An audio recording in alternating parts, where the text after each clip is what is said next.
ligpit mo na tong mga damit mo. Yan, ligpit mo na. O yan, may tumatawag sa cellphone mo. Sagutin mo, i-loudspeaker mo ha, at ang marinig ko.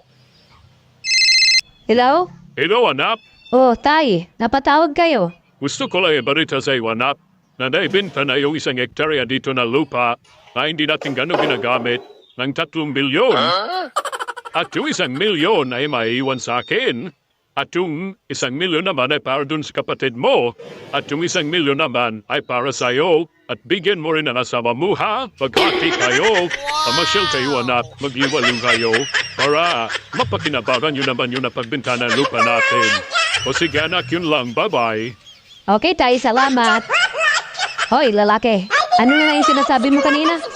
Ituloy mo ngayon. Ano yung iligpitin ko na yung mga damit ko? Paano?